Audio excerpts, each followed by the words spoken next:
जय श्री राम। नमस्ते दोस्तों। आज हम प्लेनेट स्टार्ट करते हैं, सैटर्न को समझते हैं।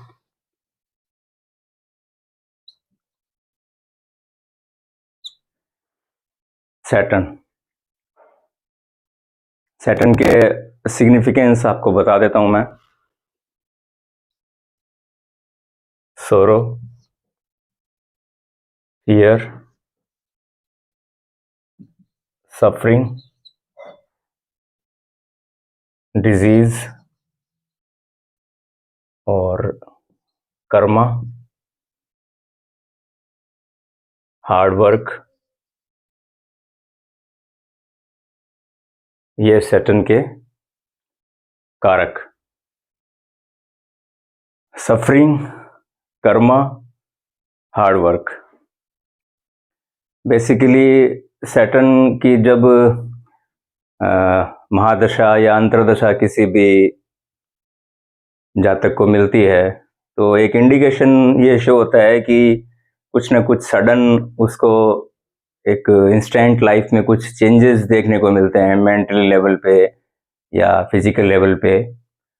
तो एक इंडिकेशन मान के लीजिए कि सैटर्न की जो महादशा जब स्टार्ट होती है या किसी भी अंतर्दशा है तो एक डिजीज आने का पॉसिबिलिटी सैटर्न की दशा में मोस्टली ये देखने को मिलता है हमें कि एक ये सैटर्न का एक इंडिकेशन है कि ये एक उसका आप ये मान लीजिए सैटर्न का एक नेचुरल वे है कि ये आयरनी है सैटर्न की कि ऐसा होता है, लगभग देखा गया है। अब हम देखते हैं कुछ उससे पहले मैं आपको सैटर्न के बारे में, सैटर्न की दो राशियां हैं, एक आपकी मकर कैप्रिकॉर्न और एक आपका कुंभ एक्वेरियस। दो सैटर्न की दो राशियों का रूलर है सैटर्न। और एक चीज आपको और बता देता हूं, सैटर्न किस राशि में उच्च का होता है और किस राशि में नीच का होता है। तो सैटर्न जो एक्सोल्टेड होता है वो होता है आपका लिब्रा में, मतलब तुला राशि में ये होता है उच्च का। और सैटर्न जो नीच का होता है वो होता है एरीज में, यानी मेष राशि में। मेष राशि में सैटर्न होता है नीच का और लिब्रा में होता है आपका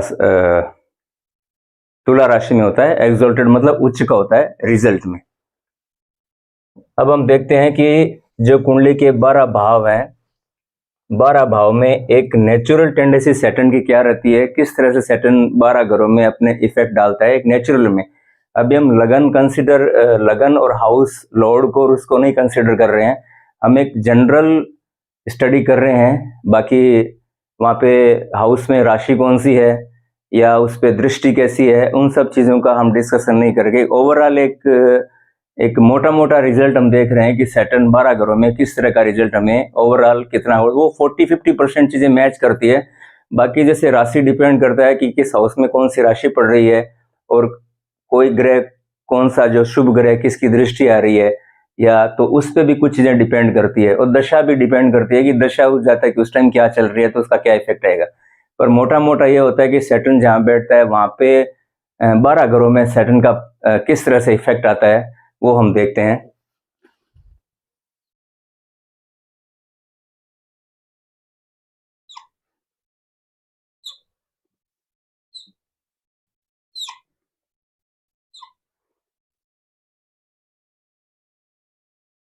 मैं एक एग्जांपल के लिए मेष राशि का एक कुंडली ड्रॉ कर रहा हूं।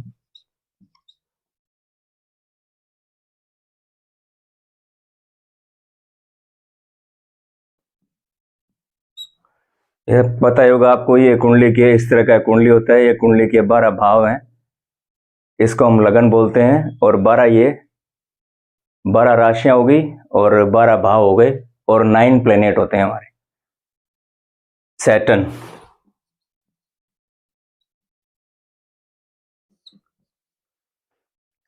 अब एक चीज ज्योतिष में कहा जाता है कि सैटर्न जो होता है वो जहां पे स्थान, जिस स्थान पे बैठता है उस स्थान की वृद्धि करता है। स्थान वृद्धि करे शनि, स्थान हानि करे जीवा। और जो जुपिटर है वो जहां स्थान पे बैठता है उस स्थान की हानि करता है और जहाँ वो दृष्टि डालता है उस स्थान को वो ब्लेसिंग करता है, शुभ करता है। और शनि जिस स्थान पे बैठता है उस स्थान की वृद्धि करता है। तो ये मान के चलिए कि 12 भाव में जो 12 भाव के कारक हैं, उन 12 भाव के कारक में जहां भी शनि बैठेगा उस स्थान की वृद्धि करेगा ही करेगा। तो इसी वे में हम इसी कॉन्सेप्ट को हम समझेंगे कि कौन सा भाव क्या कह रहा है और शनि उसमें बैठ के क्या रिजल्ट दे रहा है, और उस रिजल्ट का हम एक फेवरेबल रिजल्ट ही मान के, शनि को एक नेगेटिव वे में नहीं लेके हम ये मान के चलेंगे उस स्थान पे शनि, मतलब शनि देखिए कर्म का कारक है, तो एक हमें मोटा मोटा इंडिकेशन मिल रहा है कि हम उस एरिया में एफर्ट्स डालेंगे या कुछ एफर्ट्स करेंगे तो वो चीज़ हमें मिलेगी। और फिर एक चीज़ को जोड़ा जाता है, सफरिंग भी शनि के साथ जुड़ी हुई है, कर्म भी जुड़ा हुआ है तो सफरिंग भी जुड़ी हुई है।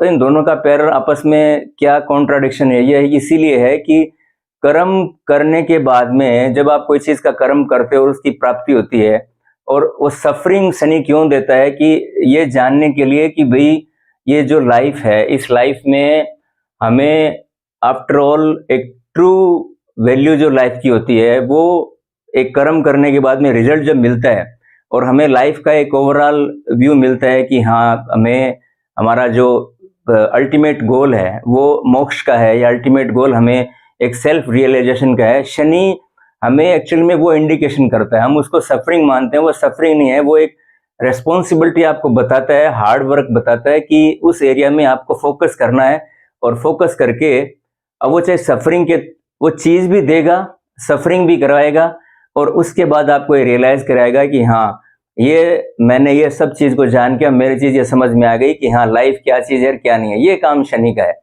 तो उसी वे में हम इस कॉन्सेप्ट को हम समझते जाएंगे। लाइक जैसे सेकंड हाउस है, सेकंड हाउस आपका सेकंड हाउस वेल्थ का है, और आपके कुटुंब का है, और आपकी वाणी का है, और आपके खान पान का है। 4 चीजें हम सेकंड हाउस से हम देखते हैं। लाइक जैसे सेकंड हाउस है, तो सेकंड हाउस पे सैटर्न वेल्थ 100% देगा, इसमें कोई शक नहीं है कि सैटर्न सेकंड हाउस में बैठ के वेल्थ ना दे, वेल्थ देगा ही देगा।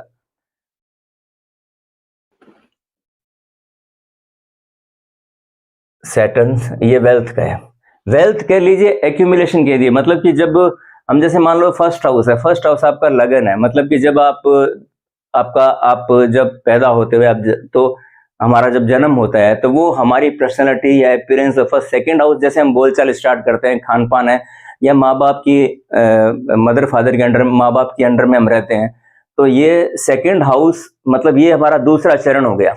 मतलब यहाँ से हमारा बोर्न हुआ, बोर्न के समय जो राशि उदय होती है वो हमारा लगन बन जाता है। उसके बाद हम सीधा जब हम एक माँ बाप की प्रोटेक्शन में रहते हैं, तो जिसको कुटुंब बोलते हैं, तो वो सेकंड हाउस शो करता है।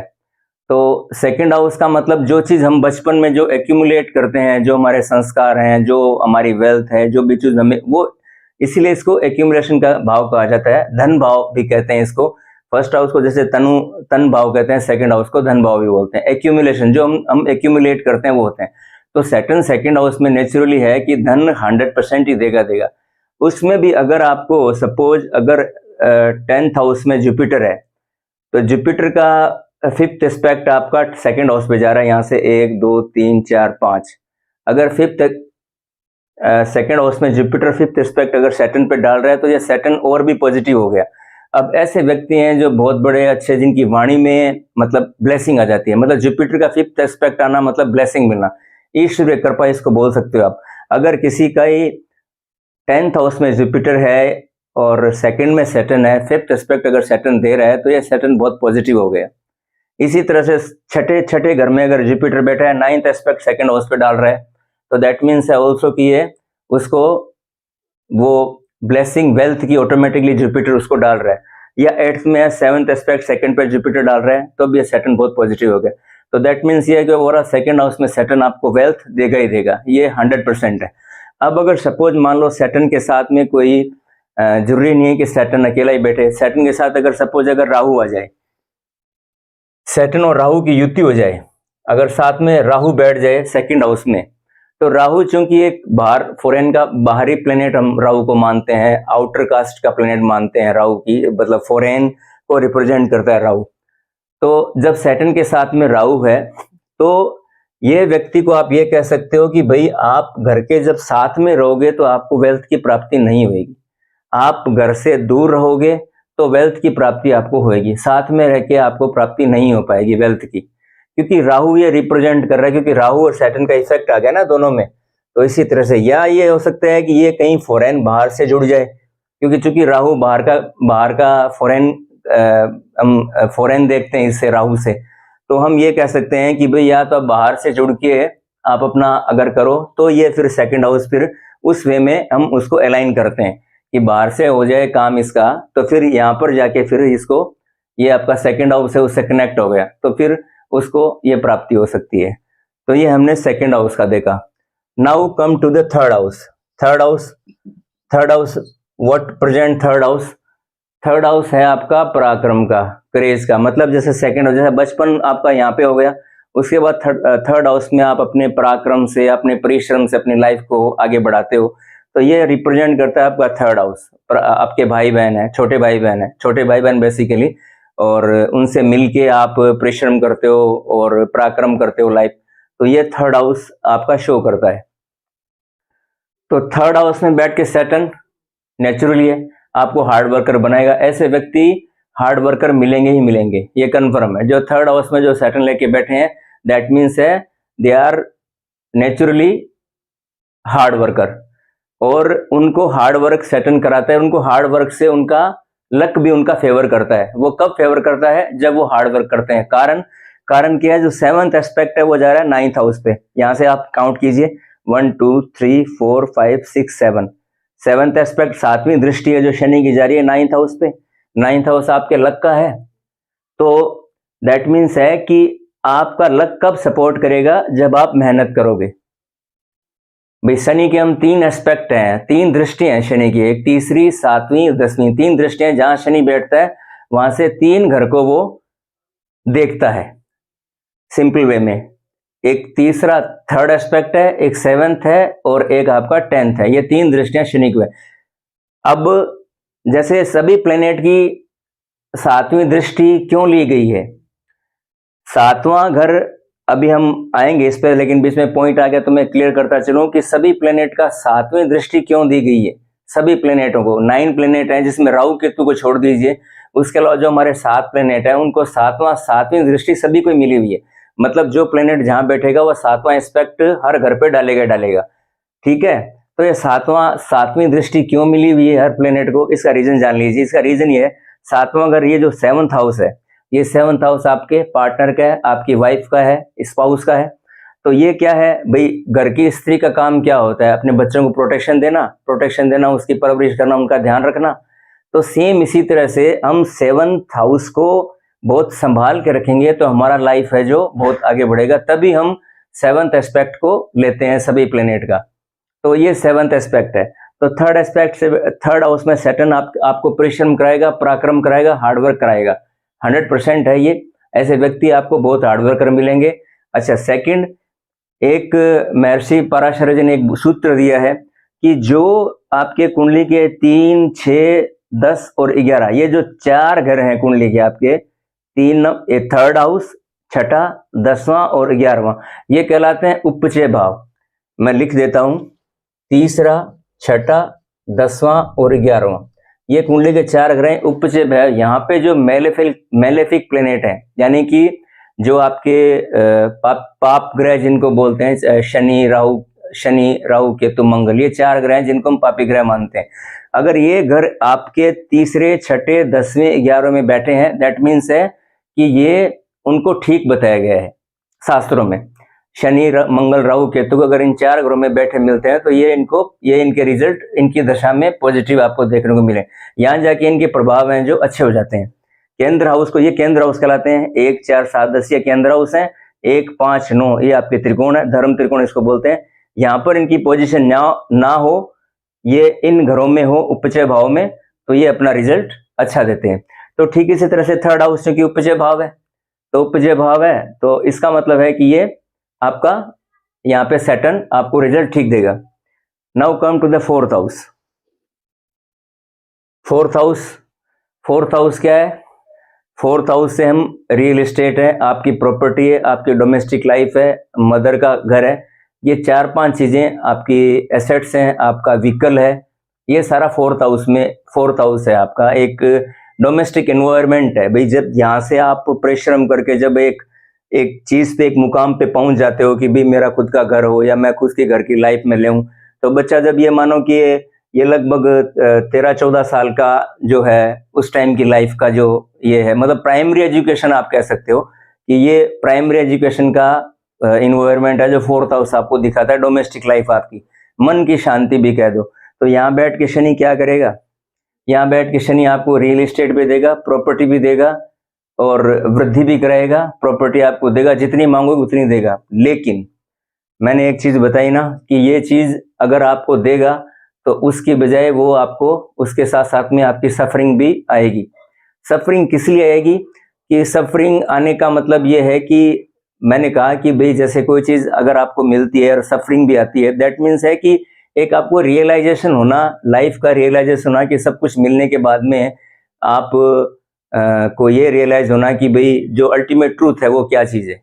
तो यही रीजन है कि शनि चीजें तो दे देगा लेकिन बदले में उसके सफरिंग भी आनी है। Now come to the 5th house.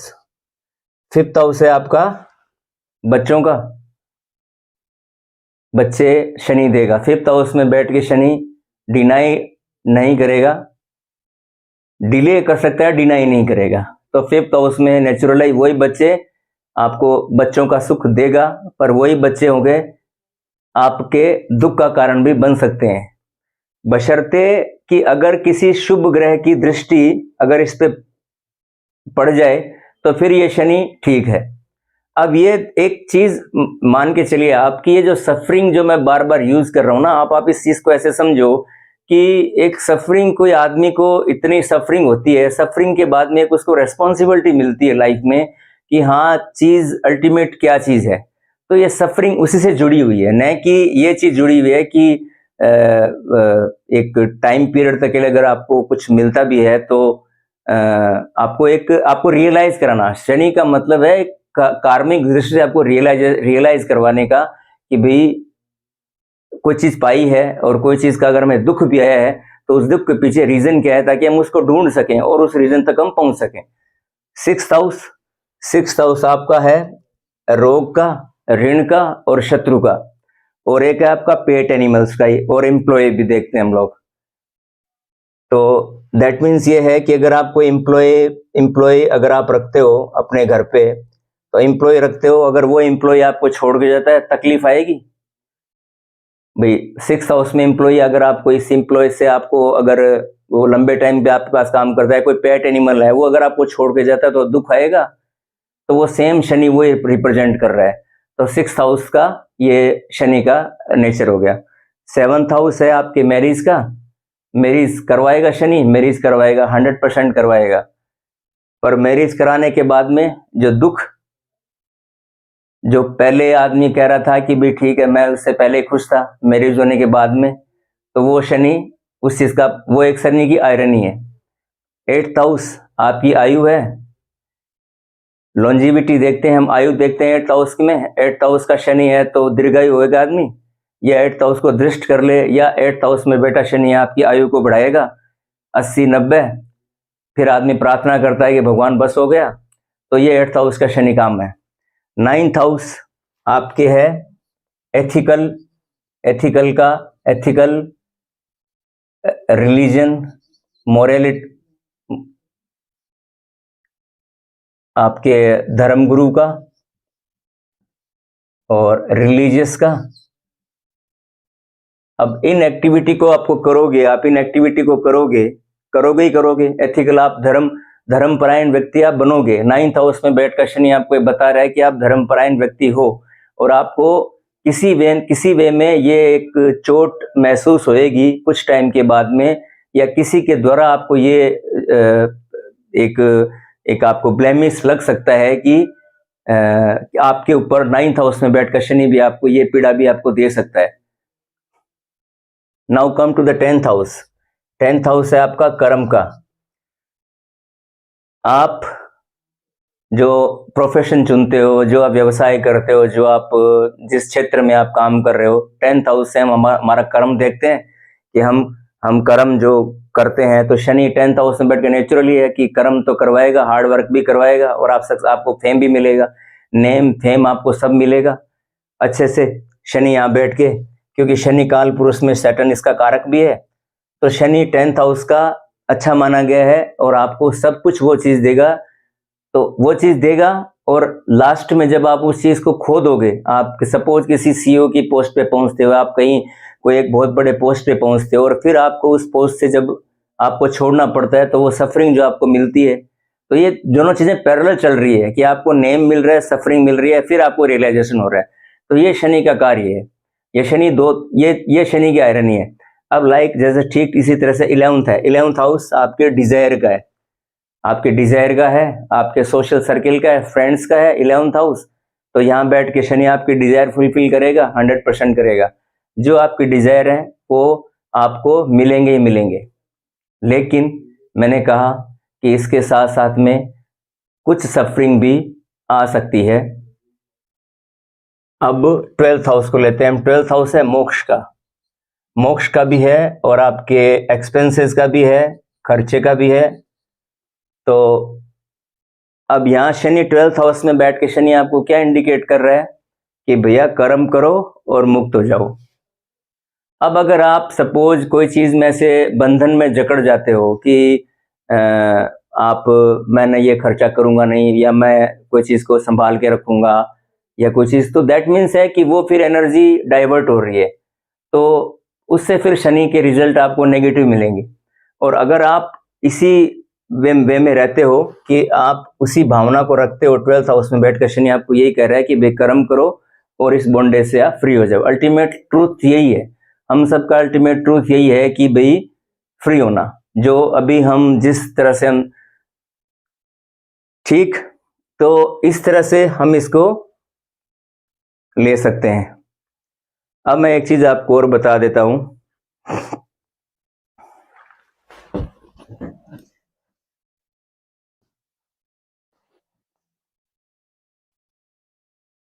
जैसे मैं कुंडली ड्रॉ करके समझा देता हूं आपको।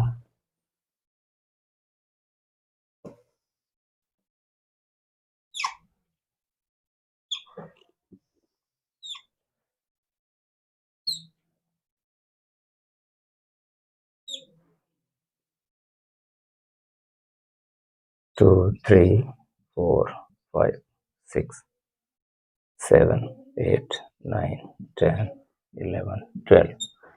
अब देखिए कुंडली का जो है पहला भाव, पंचम भाव और ये नवम भाव, ये फायर एलिमेंट है। फायर एलिमेंट भी कहते हैं इसको, हम धर्म त्रिकोण भी कहते हैं। फायर एलिमेंट है, अग्नि तत्व है। 2 6 और 10 ये है आपका अर्थ एलिमेंट है। और 3 7 11 कुंडली का तृतीय हाउस, सप्तम और एकादश, ये हो गया आपका एयर एलिमेंट। और 4 8 12 ये हो गया आपका मोक्ष का या वाटर एलिमेंट हम बोल देते हैं। तो 1 5 1 5 9 आपका अग्नि, और 2 6 10 आपका अर्ध, और 3 7 11 एयर, और 4 8 12 मोक्ष। अब 4 8 12 में अगर आपका शनि है तो क्या इंडिकेट है? 4 8 12 वाला शनि, 4 8 12 में शनि है तो आपको क्या कह रहा है? मोक्ष के लिए कह रहा है कि भाई अगर आप 4 8 12 में हैं, दैट मीन्स है कि शनि आपको ये कह रहा है कि आप कर्म करो और फ्री हो जाओ, है ना। तो ठीक इसी तरह से अगर 2 6 10, अगर 2 नंबर में, 6 नंबर में, अगर द्वितीय हाउस में, छठे भाव में और 10वें भाव में, तो यहाँ शनि एक इंडिकेट कर रहा है कि भाई किसी व्यक्ति अगर दूसरे भाव में, छठे भाव में, 10वें में शनि है तो भाई टिक के काम करो, आपको सब कुछ मिलेगा। ये शनि इंडिकेट कर रहा है, ये कह रहा है कि भाई उसी जगह पे कोई आदमी कह रहा है ना भाई मैं यहाँ से ये विजिट कर लूँ, टूर कर लूँ, या घूम लूँ, फिर लूँ, जॉब चेंज कर लूँ, ये कर लूँ, नहीं, आप टिक के काम करो, आपको सब कुछ मिल जाएगा। 2 6 10 वाला शनि हमें अब ये मैसेज दे रहा है। 3 7 11 ये एयर वाला है, मूवमेंट का, ये जहाँ अगर 3, 7, 11, 3rd, 7th, 11th अगर इनमें शनि है, तो अगर आप मूवमेंट करते हो, अपने स्थान में परिवर्तन करते रहते हो टाइम टू टाइम, तो आपको अपॉर्चुनिटी आपको ज्यादा मिलेगी, बेनिफिट आपको ज्यादा मिलेगा, प्रॉफिटेबिलिटी आपकी ज्यादा बढ़ेगी। 3, 7, 11 वाला शनि आपको ये मैसेज दे रहा है। तो 4 करूंगा। ये फॉर्मेट जो मैंने बताया 1, 5, 9, 2, 6, 10 ये शनि के लिए, अगर हम इस पूरे दायरे में लेते हैं या इसको फॉलो करते हैं, दैट मीन्स है कि शनि हमारा बैलेंस्ड रहेगा। मतलब ये कर्म अलाइनमेंट है, फिर आपको कोई रेमेडी या कोई स्टोन या कोई जादू टोना या जो भी है ये सब करने की जरूरत नहीं है। ये सिंपल रेमेडी है जो इसी चार्ट के अंदर, आपकी पत्रिका के अंदर छुपी हुई है। अगर इनका ये अगर उपयोग करें, अब सपोज 4, 8, 12 वाला है, 4, 8, 12 वाला अगर, या सपोज 159 है, ये आपका धर्म त्रिकोण है। मतलब नैतिक और अनैतिक बात के लिए शनि आपको कह रहा है, एक पहले भाव में, 5वें भाव में, 9वें भाव में। और अगर आप कोई अलग तरीके से काम करते हो, जो तरीका मोरल नहीं है, मोरलिटी का आप भंग करते हो, या आप, तो फिर आपका शनि आपको वो रिजल्ट नहीं देगा। 1, 5, 9 वाला शनि आपको यही कह रहा है, एक्शन ले और काम करो, और काम करो, लेकिन काम करो नैतिक तरीके से। मतलब कि मोरलिटी आपको रखनी पड़ेगी। अगर आप काम में मोरलिटी नहीं रखोगे और अगर आप किसी का आप बुरा सोचोगे, तो दैट मीन्स है कि Shani will not support you that time. तो ये जरूरी है 1, 5, 9 के शनि वाले को कि वो अपना काम एथिकल तरीके से करे, तो उसको शनि के रिजल्ट अच्छे मिलेंगे। बाकी देखो, ग्रह कोई खराब, अच्छा खराब नहीं है। ग्रह का अलाइनमेंट हम किस वे में लेते हैं और किस तरीके से हम उसका यूटिलाइज करते हैं, वो it's only depend on us कि हम उसका यूटिलाइज कैसे करते हैं, अलाइनमेंट कैसे करते हैं। तो ये एक बहुत बड़ा एक रेमेडी है जो हमें छुपी हुई है। अब मैं एक चीज आपको और बता देता हूं, ट्रांजिट।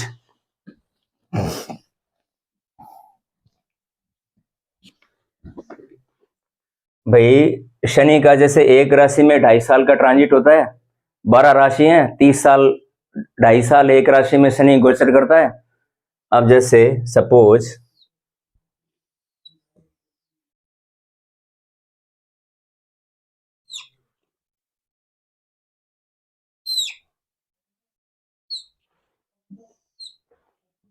एक हम ये 4 नंबर का कर्क लगन का हम एक राशि बताता हूँ। 4, 5, 6, 7, 8, 9, 10, 11, 12, 1, 2, 3। अभी जो शनि का ट्रांजिट है वो कहाँ चल रहा है? 11 नंबर पे चल रहा है। मतलब कि कुंभ राशि से शनि गोचर कर रहा है। ठीक। अब जैसे सपोज यूट्यूब पे और वीडियो वगैरह आते हैं, उसमें लिखा रहता है कि भाई कर्क लगन वालों के लिए 2.5 साल का पीरियड है, जो कि उनके 8th हाउस में शनि ट्रांजिट कर रहा है। ये 8th हाउस है, 8th हाउस पीड़ा का है, सफरिंग का है, लॉन्जिविटी का है। तो यही मिलता है कि भाई कर्क लगन वालों के लिए मुश्किल का समय, डिफिकल्टी का समय आ गया। लेकिन ऐसा है नहीं। ऐसा इसीलिए नहीं है कि ये 11th हाउस आपका अगर पीड़ा का या सडन गेन का भी है, लेकिन ये साथ साथ में 11th हाउस आपका एस्ट्रोलॉजी का भी है। ठीक। अगर ये व्यक्ति जिसके कर्क लगन का कोई व्यक्ति है और उसके 11th हाउस से गोचर अगर शनि कर रहा है ट्रांजिट, अभी जो चल रहा है शनि का ट्रांजिट है ना, 2.5 साल हर राशि पे गोचर करता है। तो अब ये सपोज सटन यहाँ से पासिंग हो रहा है, तो इसको मतलब इस कर्क राशि वाले को क्या करना चाहिए? कर्क राशि वाला अगर एस्ट्रोलॉजी से जुड़ता है, एस्ट्रोलॉजी को पढ़ता है या एस्ट्रोलॉजी की समझता है, तो दैट मीन्स है कि शनि उसको फेवर करेगा। और अगर वो नहीं करेगा तो शनि उसको सफरिंग देगा। अगर वो इससे नहीं जुड़ेगा तो भाई यही है ना, शनि का 2.5 साल का टाइम हो गया। शनि कह रहा है कि भाई मेरे पर्टिकुलर एरिया के बारे में आप थिंक करो, मतलब मेरे पे फोकस करो, मेरे पे ध्यान करो। ये शनि इंडिकेट कर रहा है इस व्यक्ति को, कर्क लग्न वाले को। सेम अगर हम यहाँ पे एक मिथुन लगन का एक चार्ट बनाते हैं, मिथुन लगन पे 9th हाउस पे आ रहा है शनि।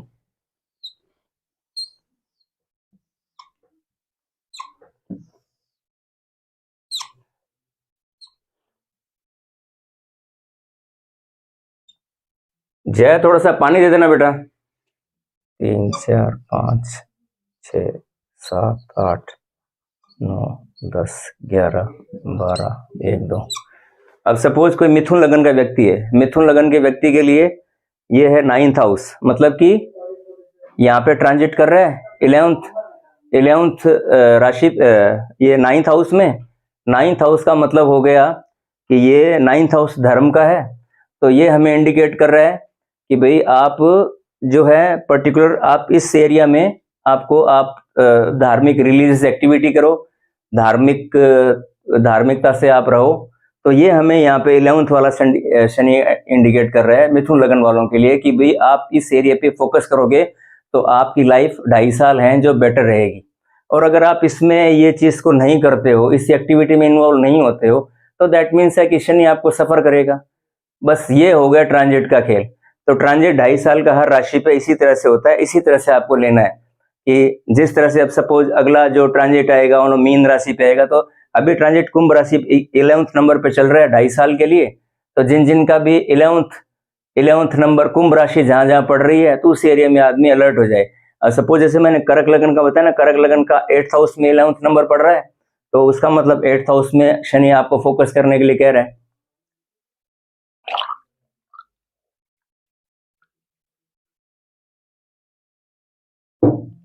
सेम इसी तरह से मिथुन लगन वालों के लिए 11 नंबर पे है, तो 9th हाउस में आ रहा है शनि का ट्रांजिट गोचर।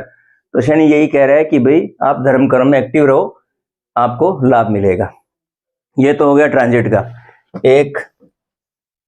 एक और कंफ्यूजन साढ़े साथी का। साढ़े साथी बता देता हूँ साढ़े साथी कैसे होती है। साढ़े साथी को भी बहुत सारे मिथ लेके डराया जाता है। साढ़े साथी को लेके भी, साढ़े साथी कब स्टार्ट होती है, साढ़े साथी में क्या चीज है, किस चीज का ध्यान रखना चाहिए।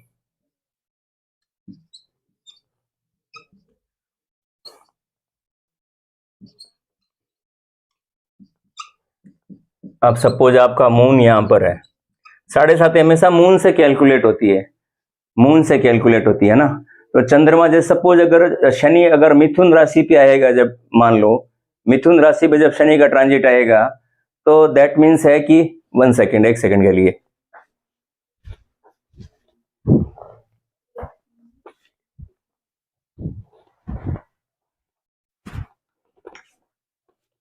अब शनि का जो ट्रांजिट है मिथुन राशि पे जब शनि गोचर करेगा, तो मिथुन राशि का ये मानो आपकी भी जैसे 7.5 का टाइम, 7.5 साल का टाइम होता है शनि का, साढ़े साथी का।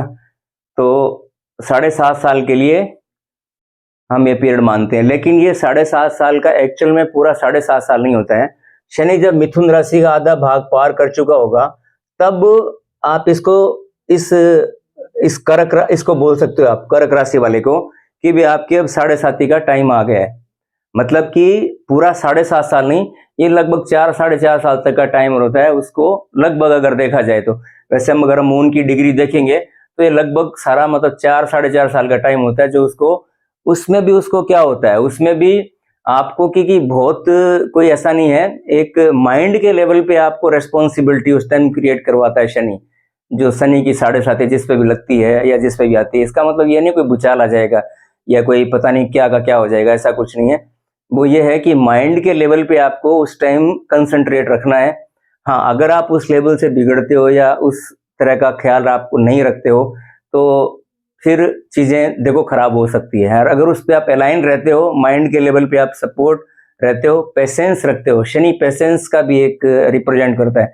मैंने देखा है बहुत सारे आदमी को कि जो जिनमें पेशेंस बहुत ज्यादा है, जो पेशेंस है, जो हार्ड वर्क करते हैं, उनका शनि फिट रहता है ऑटोमेटिकली, कुछ नहीं कर पाता उनका शनि। अगर आप में पेशेंस है और अगर आप हार्ड वर्कर हो, दैट मीन्स है कि every time your Shani will favour to you. कोई दिक्कत नहीं है शनि के बारे में, सोचने की जरूरत नहीं है अगर आप में पेशेंस है और अगर आप हार्ड वर्कर हो। तो यही चीज है कि जब ये 7.5 का मैंने फेज बता दिया, मून से देखते हैं हम, मिथुन राशि पे जब आएगा शनि ट्रांजिट करेगा और मिथुन राशि का बहुत भाग जब आधा भाग क्रॉस कर लेगा, तब उसकी 7.5 स्टार्ट होती है। और ये पीक टाइम कब होता है, जब ये कर्क राशि पे आएगा, तब ये सेम मून के जस्ट ऊपर रहेगा। तो ये 2.5 साल होते हैं जब ये प्रभाव ज्यादा रहता है।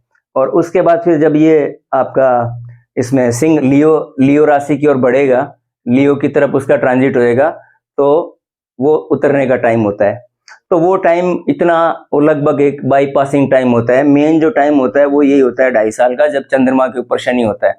मतलब कि कर्क राशि में जब शनि गोचर करेगा, तो वो 2.5 साल है, वो आपको एक माइंड के लेवल पे एक रेस्पॉन्सिबिलिटी आपको, या आप ये मानो माइंड के लेवल पे आपको डिसीजन जो लेने हैं वो उस टाइम आपको उसी तरह से लेने हैं। अब एक चीज और बता देता हूं आपको मैं, एस्पेक्ट। हमने स्टार्टिंग में बात की थी शनि के 3 एस्पेक्ट हैं, थर्ड एस्पेक्ट है, सेवंथ है, 10th है। सेवंथ एस्पेक्ट को, थर्ड को और हम 10th को काउंट करते हैं, 10th एस्पेक्ट को। शनि का जो 10th एस्पेक्ट है वो बहुत इंपॉर्टेंस रखता है। 10th एस्पेक्ट शनि जहाँ पे अपना जो 10th एस्पेक्ट डालता है, वो घर आपको उस घर के रिजल्ट जो हैं वो आपको उस वे में लेने हैं कि आपको कोई भी अनएथिकल काम या नहीं करना है। 10th एस्पेक्ट आपका ये शो कर रहा है। लाइक जैसे फॉर एग्जांपल 8th एस्पेक्ट, अगर 8th हाउस में शनि है तो यहाँ से 10th एस्पेक्ट हम यहाँ से कैसे काउंट करेंगे? 1 2 3 4 5 6 7 8 9 10। 5th हाउस पे डाल रहा है।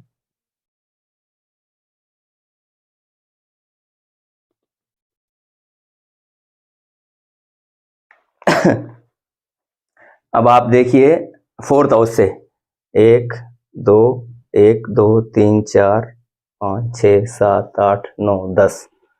4th हाउस से बैठ के आपका फर्स्ट पे डाल रहे हैं।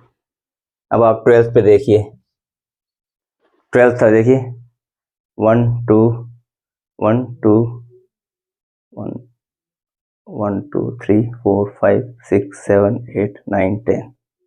9वें पे डाल रहे हैं 12th हाउस में बैठ के शनि। मतलब कि शनि अगर यहाँ बैठा है तो 9 जो 10वीं दृष्टि है वो 9th हाउस पे डाल रही है।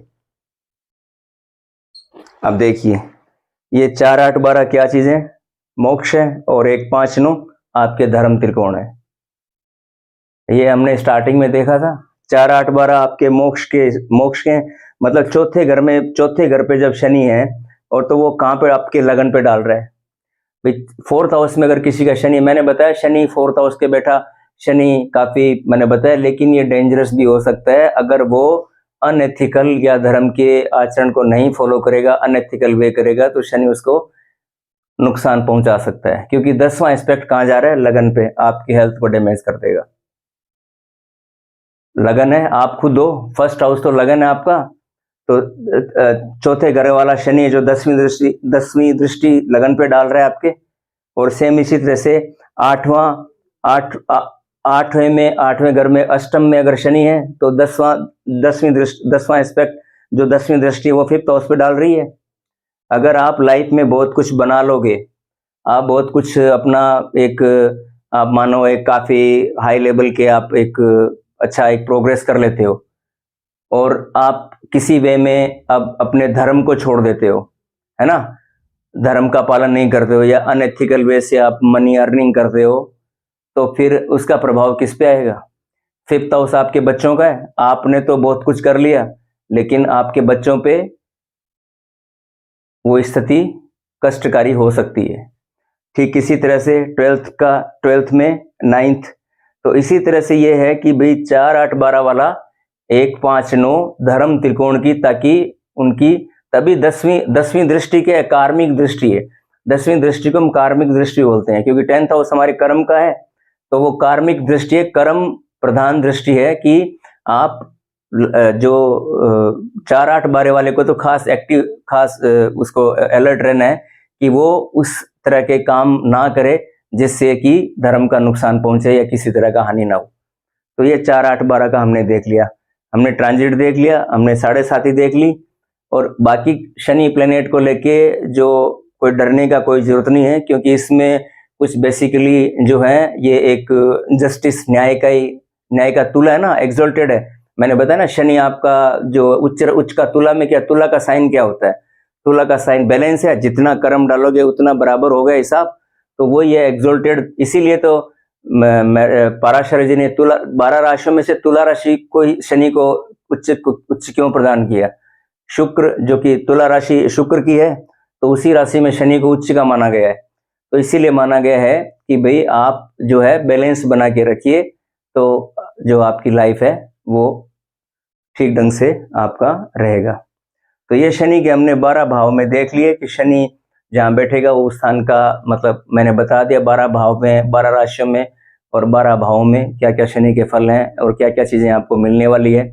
हमने 7.5 देख ली, हमने ट्रांजिट देख लिया, हमने आपको इसका 10th एस्पेक्ट बता दिया। एक इसका 3rd एस्पेक्ट भी पड़ता है, 3rd एस्पेक्ट भी है, लाइक जैसे 2nd हाउस में शनि है किसी का, 3rd एस्पेक्ट कहाँ जा रहा है, 1 2 3 4th हाउस पे जा रहा है। मतलब इसको सब कुछ मिलेगा, अपने काम पे ध्यान दो, इसको प्रॉपर्टी रियल एस्टेट सब कुछ मिलेगा। 3rd एस्पेक्ट जहाँ भी जा रहा है कि मतलब कि आप पेशेंस रखो, आपको सब कुछ मिलेगा। 3rd एस्पेक्ट आपको सिंपली ये शो कर रहा है, जहाँ भी शनि का 3री दृष्टि शनि की जा रही है वो आपको ये इंडिकेट कर रही है कि आप पेशेंस रखो, लाइफ में आपको सब कुछ मिलेगा। ये तीसरी दृष्टि का मतलब है। 3 दृष्टियां शनि की, 3rd, 3री, 7वीं, 10वीं। ठीक, 3री का 10वीं का मैंने बता दिया। 7th एस्पेक्ट भी हम काउंट करते हैं शनि का, पर मेन जो इंपॉर्टेंस रखती है वो, क्योंकि 7वीं दृष्टि तो 7वां प्लैनेट के पास में है 7वीं दृष्टि, और 7वीं दृष्टि क्यों है ये भी मैंने बता दिया। और 3rd एस्पेक्ट और 10 जो 3री दृष्टि और 10वीं दृष्टि है, मैं थोड़ा हिंदी ज़्यादा बोल रहा हूँ क्योंकि ज़्यादा हैं जो हिंदी को ज़्यादा प्रेफर करते हैं। तो 3री दृष्टि और 10वीं दृष्टि शनि की बहुत इंपॉर्टेंस रखती है। तो आज का मेरा मोटा मोटी सेशन खत्म हुआ। अब अगला हम जुपिटर की बृहस्पति के बारे में हम चर्चा करेंगे। अगर आप, ये मेरा फर्स्ट वीडियो है, मैं पहला यही इस पे मैंने लॉन्च किया है क्योंकि मैंने एस्ट्रोलॉजी मैंने 4-5 साल से किया है। मेरे को रियलाइज हुआ कि वाकई में किस तरह प्लेनेट काम करते हैं लाइफ में, या क्या क्या इनकी जो लोग किस तरह इनकी एनर्जी काम करती है, तो ये मेरे को भी रियलाइज हुआ। तो मैं भी पहले इन सब चीज़ों में नहीं मानता था, लेकिन आफ्टर ऑल जब ये चीज़ें मेरे साथ कुछ चीज़ें हुई, देखने को मिला कुछ, तो फिर मैं इस चीज़ से जुड़ा और वाकई में ये सब काम करती है। अब सिंपल मैं आपको एक चीज़ बताता हूँ, आप किसी की भी पत्रिका उठा के देख लीजिए, अगर उस पत्रिका की लगन में, अगर लगन मतलब ये फर्स्ट भाव में अगर किसी के मंगल है, आप सिंपल सा प्रेडिक्शन उसको पूछ सकते हैं कि भाई आपको गुस्सा आता है क्या, और बहुत गुस्सा क्या, अति गुस्सा आएगा ही आएगा। वो आदमी इम्पल्सिव होगा, बहुत बिजली की फुर्ती से वो काम करेगा, गुस्सा उसको अधिक आएगा, इम्पल्सिव नेचर का होगा, डिसीजन जल्दी लेगा, ये उसके मिलेंगे ट्रेड्स।